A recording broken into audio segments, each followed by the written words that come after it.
Shalom Uvracha, bienvenue, Parashat Miketz.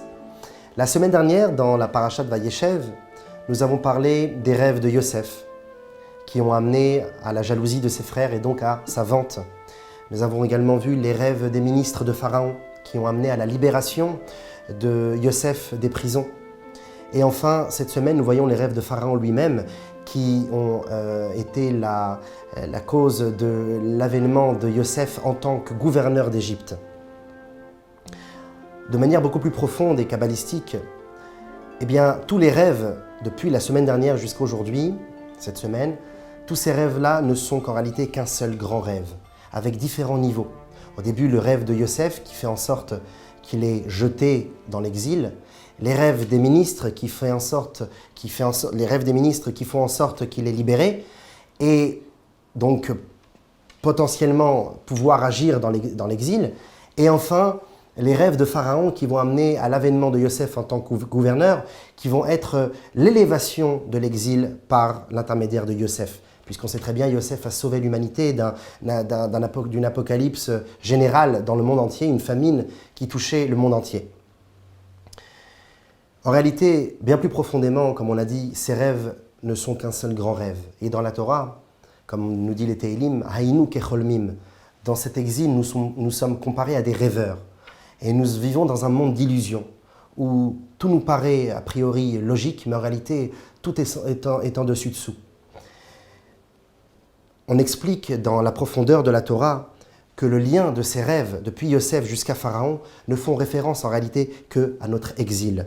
Une personne qui rêve et qui s'imagine une personne collée au plafond par les pieds et la tête en bas, dans un rêve, cela lui paraîtra tout à fait normal, logique, puisqu'il vit dans un monde d'illusions. Il vit dans un monde surnaturel qui lui permet de percevoir des choses tout à fait illogiques. Et lorsqu'il se réveille et qu'il s'en rappelle, alors il sourit, et des fois même, c'est dur à s'en rappeler justement. C'est pour ça que lorsqu'on se réveille, c'est très difficile de se rappeler de son rêve, parce que le lien entre le monde de la réalité et le monde de l'illusion, ce lien-là est très difficile à faire. Et lorsqu'on se réveille, eh bien, notre cerveau a des difficultés à remettre en place tout ce monde d'illusions qui était intemporel au-dessus de l'espace et du temps, et enfin de l'amener dans des sujets tout à fait matérialistes et physiques que l'on connaît dans le monde de réalité.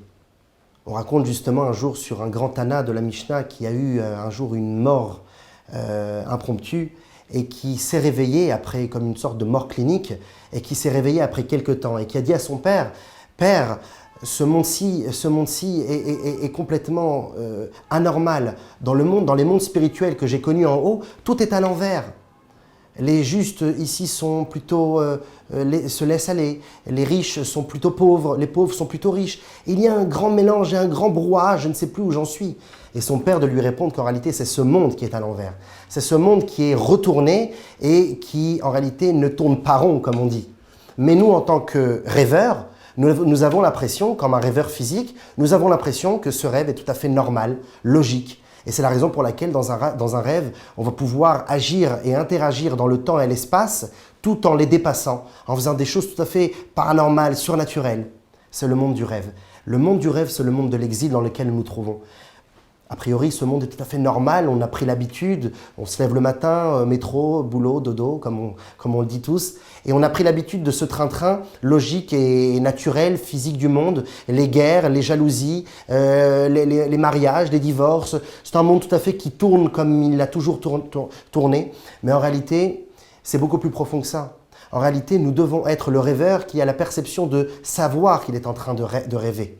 Le rêveur qui est en même temps rattaché à la réalité et en même temps rattaché à son rêve.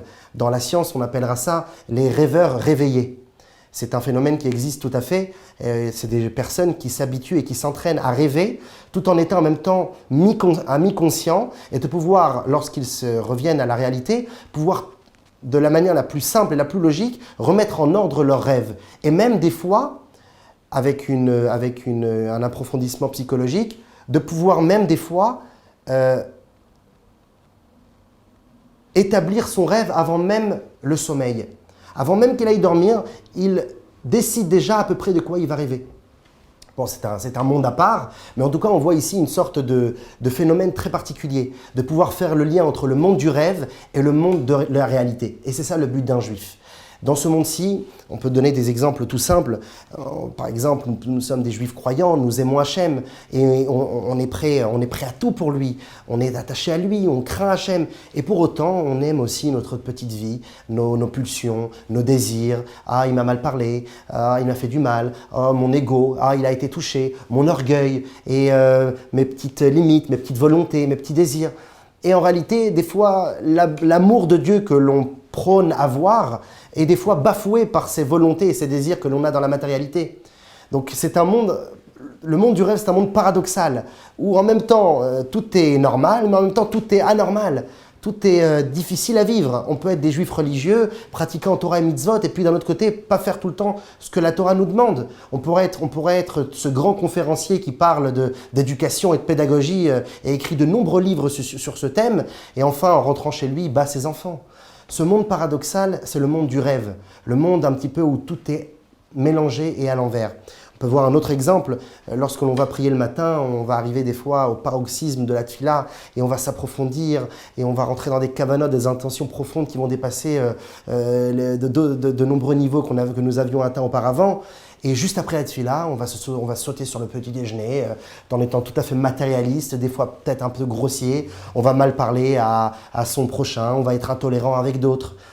Chose qui est totalement contradictoire avec la scène auparavant.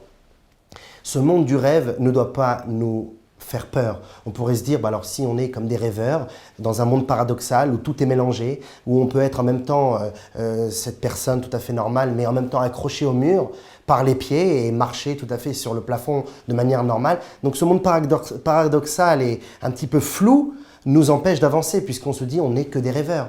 On ne doit pas en avoir peur. Et c'est ça l'enseignement de cette paracha, la paracha des rêves, puisqu'en réalité, nous finissons et nous clôturons la paracha des rêves à travers les rêves de Pharaon. C'est les derniers rêves que nous allons voir depuis la paracha de Miketz, la paracha de Vayeshev, la semaine dernière. Aujourd'hui, nous clôturons ces rêves, nous clôturons la galoute. Et le but du juif, c'est de pouvoir arriver à que le Hayinu Kecholmin, que nous avons dit dans les Télim, nous sommes comme des rêveurs, eh bien nous puissions arriver au niveau du rêveur, mais qui utilise le rêve dans le bon sens. Je m'explique. Lorsque on sait que le rêve est paradoxal, des fois un peu fou, qui dépasse l'entendement, l'illogique, eh bien en réalité, de la même manière, on peut aussi comprendre que lorsque l'on fait une petite mitzvah toute simple, ou lorsque l'on va étudier une petite étude, mais lorsqu'on va la faire, c'est avec tout notre cœur et toute notre tête. Eh bien que de manière conventionnelle, nous n'avons pas fait de grands mérites et nous n'avons pas fait de grandes prouesses, eh bien si l'on sait que l'on vit dans un monde qui est un monde de rêve, alors on saura justement que peut-être cette petite action, cette petite étude que j'ai faite, elle dépasse tous les niveaux, puisqu'en réalité, nous sommes dans un monde de rêve où tout est mélangé et tout est à l'envers. Cette petite mitzvah est à mes yeux petite, est à mes yeux faible. Mais puisque nous sommes dans un monde de rêve qui est un monde d'illusion, eh bien, en réalité, profondément, c'est une très grande mitzvah.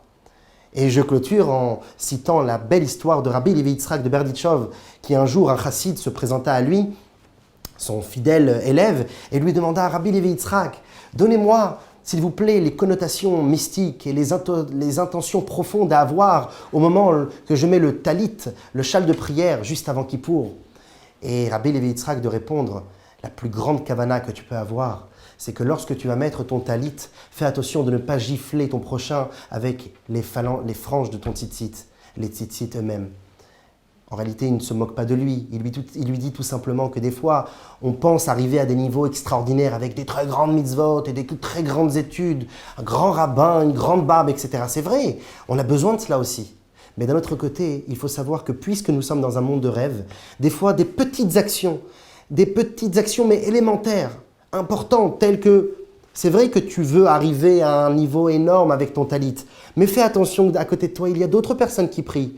Et peut-être que tu penses à toi et t'élever et que c'est extraordinaire, mais fais attention, il y a d'autres personnes à côté de toi. Sois aussi respectueux envers ton prochain, car sinon toutes tes kavanotes, toutes tes intentions profondes ne serviront à rien.